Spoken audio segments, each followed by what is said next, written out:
गुरु मंत्र YouTube channel के इस प्लेटफॉर्म पे आप लोगों का बहुत बहुत वेलकम है। मैं हूं मुशर्रफ हयात हाशमी।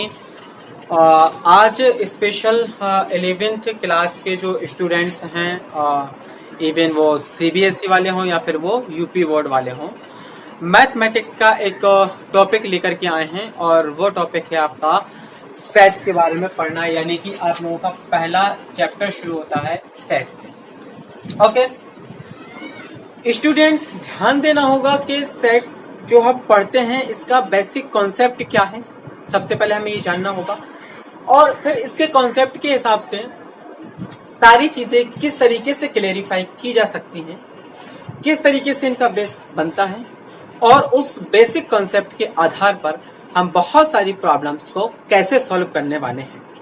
चलिए आज हम पहले चैप्टर के लिए कुछ इंट्रोडक्शन टाइप टॉपिक लेते हैं और शुरुआत करते हैं कि सेट्स क्या है। इवन आप लोगों ने बहुत बार देखा होगा, क्लास में बहुत सारे स्टूडेंट्स होते हैं, बहुत सारी गैदरिंग होती है, कहीं पक्षियों का झुंड होता है, कहीं साल के महीनों के दिन होते हैं, कहीं साप्ताहिक दिन होते हैं।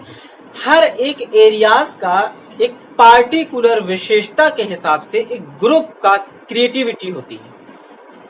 ओके मसलन आपको एक साल के 12 महीनों को काउंट करना है तो उनका एक ग्रुप है कि वो मंथ के रेंज में आ रहे हैं। एक वीक में आप डे को काउंट कर रहे हैं तो वो डे का एक ग्रुप बन रहा है।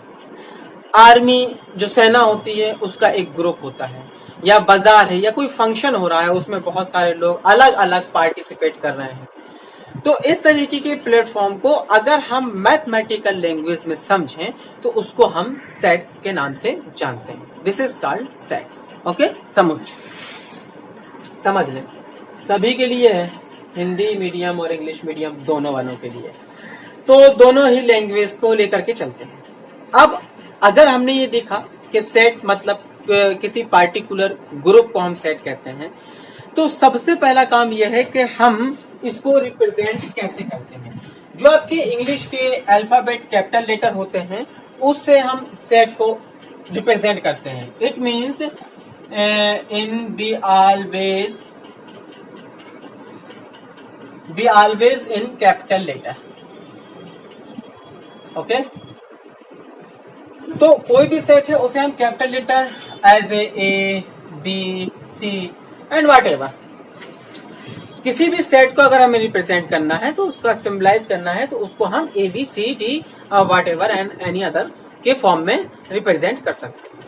अब अगर मान लीजिए कि हमें एक सेट चाहिए था, वो ए है, ठीक है, तो ए जो सेट है हम सेट को रिप्रेजेंट कैसे करेंगे। बहुत सारे एलिमेंट होंगे।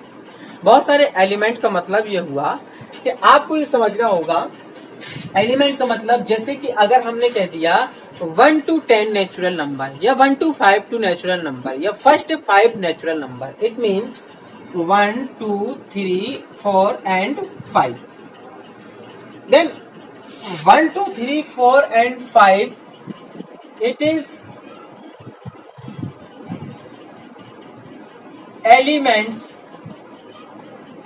Of set. जो हम मिड ब्रैकेट्स के अंदर कॉमा लगा लगा कर छोटे छोटे एलिमेंटों को even 1 2 3 in the form of A B C D, in the form of Monday Tuesday Wednesday and whatever any other, ठीक है, तो ये सारे के सारे किसी सेट के एलिमेंट्स होते हैं।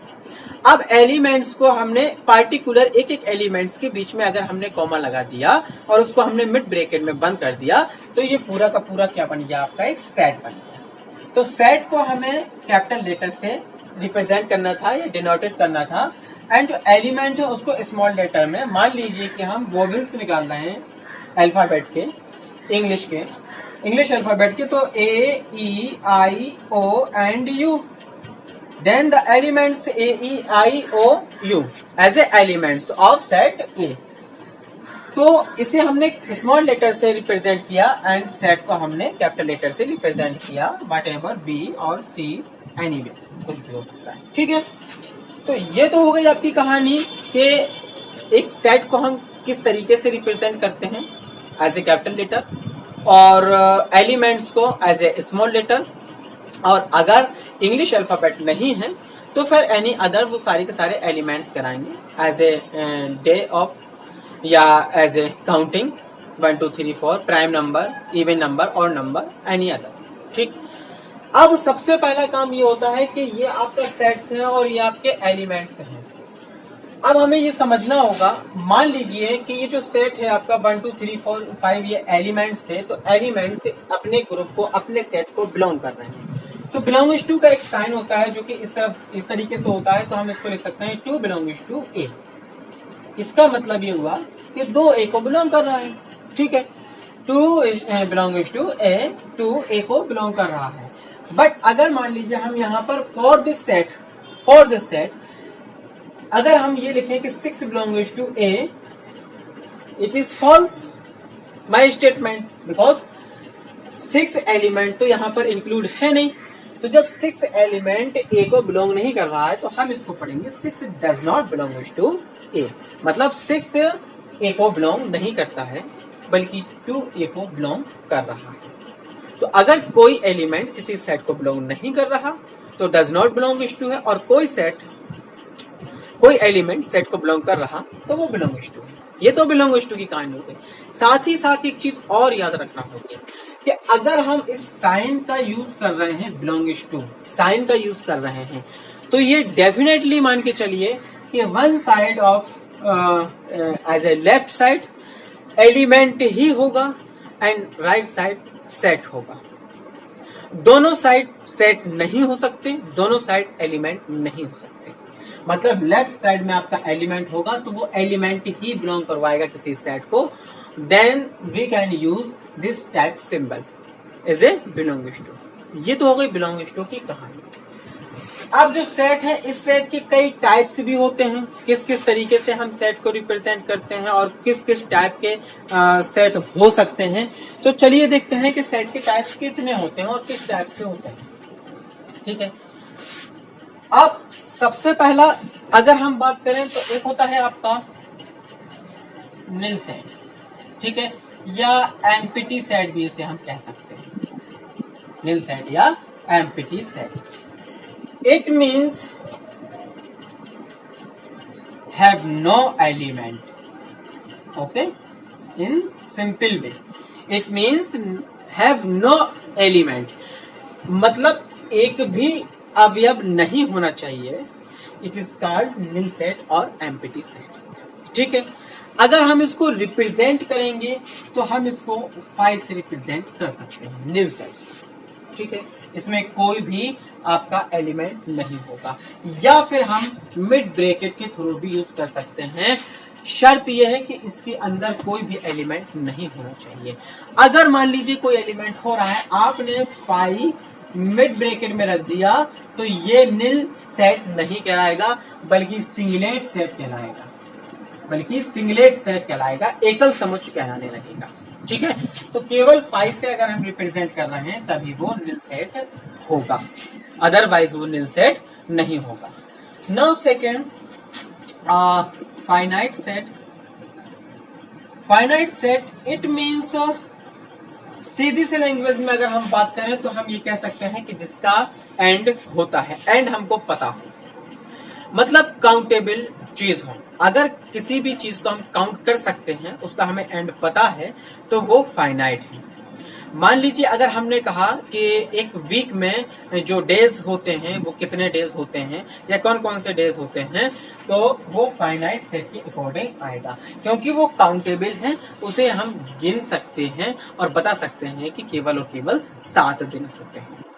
लेकिन अगर हम किसी चीज को काउंट नहीं कर सकते हैं तो देन वो कहलाता है इनफाइनाइट सेट। ओके, ये which is not countable, which is countable, इसको इस तरीके से समझ सकते हैं।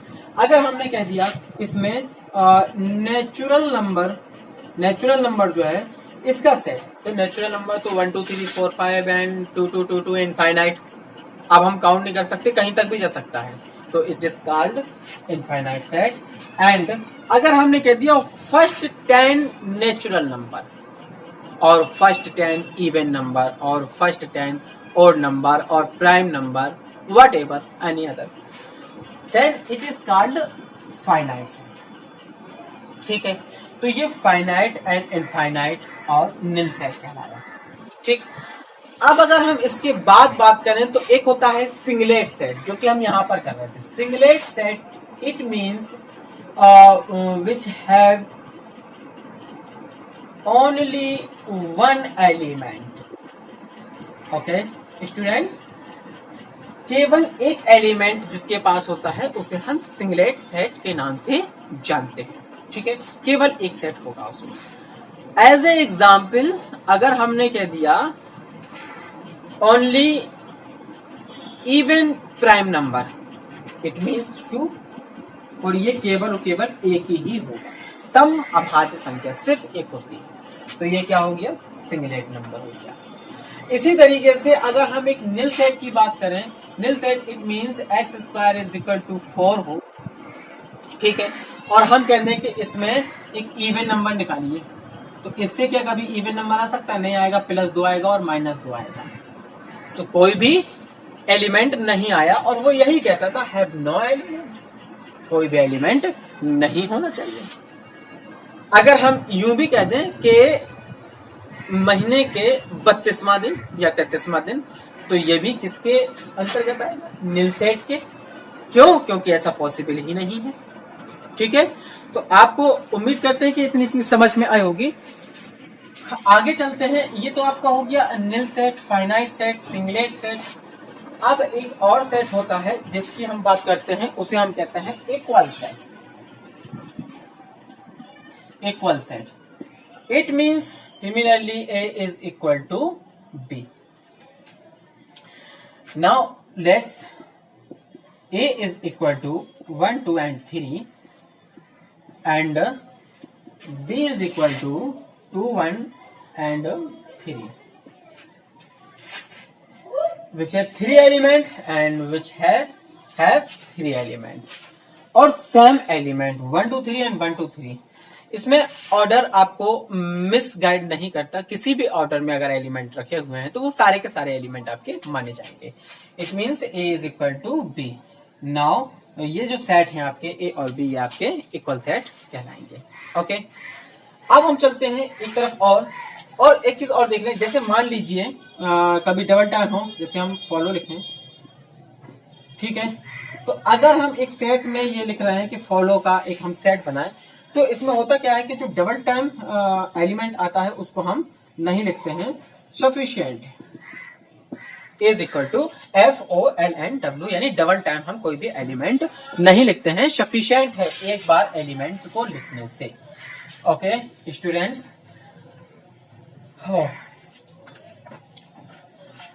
नाउ नेक्स्ट, अब हम आगे तरफ चलते हैं। तो अब हम बताते हैं आपको कुछ और। ये तो था आपका क्या आपके निल सेट हो गया, फाइनाइट हो गया, इनफाइनाइट हो गया, सिंगलेट हो गया, ठीक है, इक्वल हो गया। अब हम चलते हैं सबसेट की तरफ। सबसेट, इसका साइन होता है इस तरीके का, ठीक है। इट मींस, सबसेट मींस क्या होता है? आपके पास में दो सेट हैं और एक सेट के कुछ एलिमेंट दूसरे सेट को टोटली बिलोंग करते हैं, ठीक है। यानी पहले सेट में जो एलिमेंट हैं वो सारे के सारे एलिमेंट किसी दूसरे सेट में भी हैं, तो उसको हम कह देते हैं सबसेट। इट मींस अगर हमने A इज इक्वल टू लिखा 1, 2 and B is equal to है आपके पास में 1, 2, 3 एंड 4, ठीक है, तो आप ये देख सकते हैं कि 1 एंड 2 बिलोंग कर रहा है A को, even 1 and 2 also belongs to B. 1 and 2 belongs to A, also 1 and 2 belongs to B. Now we can say that A subset B. Okay students, यानी A B का सबसेट है, मतलब कि उप समुच्चय है, उप समुच्चय है, ठीक है।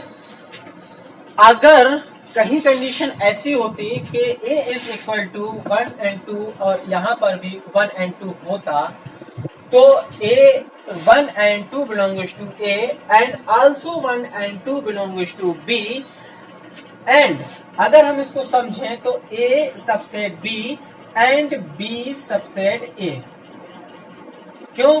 क्योंकि जो ए के एलिमेंट है वो बी में है और जो बी के टोटल एलिमेंट है वो ए में है, तो ये दोनों बराबर हो गए। और जब ये दोनों बराबर होगा तो जब ए इज इक्वल टू बी यानी सेट बराबर होते हैं तो ए बी का सबसेट कहलाता है और बी ए का सबसेट कहलाने लगता है।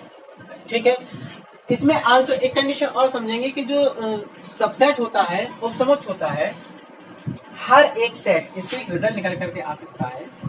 वो रिजल्ट ये होगा कि हर एक सेट अपने खुद का एक सबसेट होता है। हर एक सेट खुद का एक सबसेट है, क्योंकि इसके जो एलिमेंट है वो इसमें तो है ही, तो इसमें है तो ये अपने आप का तो सबसेट हुआ ही हुआ। तो इस तरीके से हम समझ सकते हैं कि सबसेट क्या कहलाता है। मतलब जो एक सेट में जितने भी एलिमेंट हो वो सारे के सारे एलिमेंट किसी दूसरे सेट को बिलोंग कर रहे हो तो दूसरे सेट का पहला वाला सेट सबसेट कहलाएगा। ठीक है, इसके साथ साथ अगर हम एक चीज और समझे वो होता है आपका प्रॉपर सबसेट। प्रॉपर सबसेट, ठीक है, इसको बोलते हैं उचित उपसमुच्चय। ठीक है, प्रॉपर सबसेट की कंडीशन ये थी आपकी कि अगर हम इसको इस तरीके से देखें कि a is equal to x and y एंड b is equal to x y and z, तो जैसे हमने पहले देखा था कि a के सारे एलिमेंट b में तो हैं, लेकिन b के सारे एलिमेंट a में नहीं है, कुछ ना कुछ इसमें एक एक्स्ट्रा एलिमेंट है।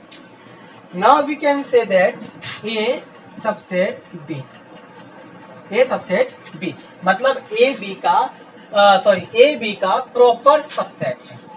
प्रॉपर सबसेट इसलिए है क्योंकि b में कुछ ना कुछ एलिमेंट है। अगर कुछ एलिमेंट इसमें है एक्स्ट्रा में तो इसमें हम b सबसेट a नहीं लिख सकते, जैसे हम यहाँ पर लिख रहे थे कि a subset b and b subset a। यहाँ पर हम ये नहीं लिख सकते, जिसमें हम b सबसेट a नहीं लिख सकते उसमें a प्रॉपर सबसेट b हो जाएगा। ठीक है, तो इस तरीके से सबसेट और प्रॉपर सेट की वैल्यू निकाल सकते हैं।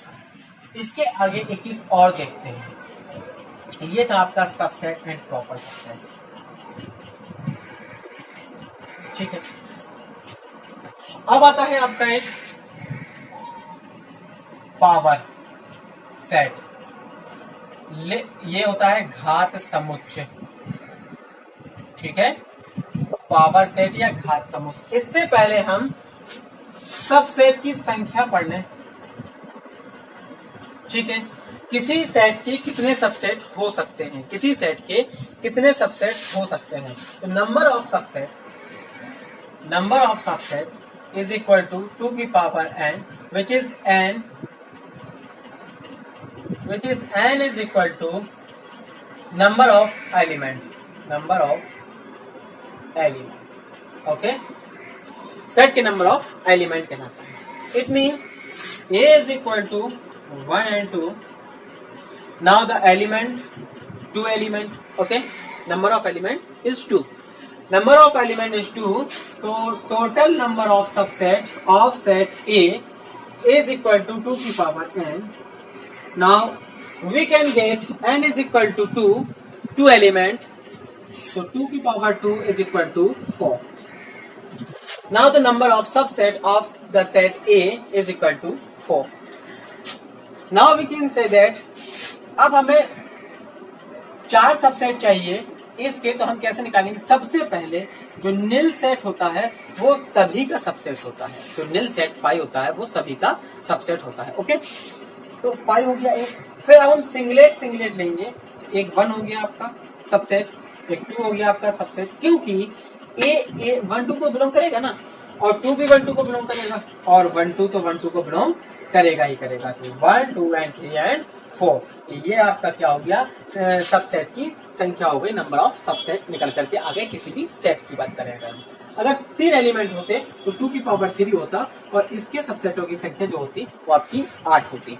ठीक है, इसी तरीके से निकालते पहले 5 होता, फिर सिंगल फिर डबल फिर ट्रिपल। ठीक है, और अगर हम उपसमुच्चयों का समुच्चय यानी सबसेट ऑफ सेट, उपसमुच्चयों का समुच्चय, set of subsets is called proper set. यह हमने उपसमुच्चय निकाले थे और उपसमुच्चयों का समुच्चय बना दिया, तो इसको हमने कह दिया क्या, घात समुच्चय। ओके स्टूडेंट्स, उम्मीद है ये समझ में आया होगा। अब बात करते हैं कि लास्ट की अभी यूनिवर्सल सेट, ठीक है, यूनिवर्सल सेट। कभी कभी ऐसा होता है कि बहुत सारे सेट्स होते हैं और उन सेट्स के सारे एलिमेंट किसी एक सेट को फॉलो करने लगते हैं, किसी एक सेट को बिलोंग करने लगते हैं। तो अगर ऐसा कभी होगा कि किसी एक सेट को बिलोंग करने लगेंगे, तो तब की कंडीशन में हम देखेंगे कि उसको हम यूनिवर्सल सेट कहते हैं। It means A is equal to 1 and 2 and B is equal to 3 and 4 and C is equal to 4, 5, 6। Okay, and U is equal to 1, 2, 3, 4, 5, 6, 7 and any other. तो ये जो सेट है ना आपके पास में, ये यूनिवर्सल सेट है, because A belongs to A के सारे एलिमेंट है वो बिलोंग कर रहे हैं U को, B के सारे एलिमेंट है वो बिलोंग कर रहे हैं U को, C के सारे एलिमेंट है वो बिलोंग कर रहे हैं U को। तो ये कहलाता है आपका यूनिवर्सल सेट। तो आज की वीडियो में इतना ही काफी है। अगले नेक्स्ट वीडियो में बाकी की बात करेंगे। तो अगर वीडियो पसंद आई हो तो लाइक शेयर करना बिल्कुल भी ना भूलें। Thank you.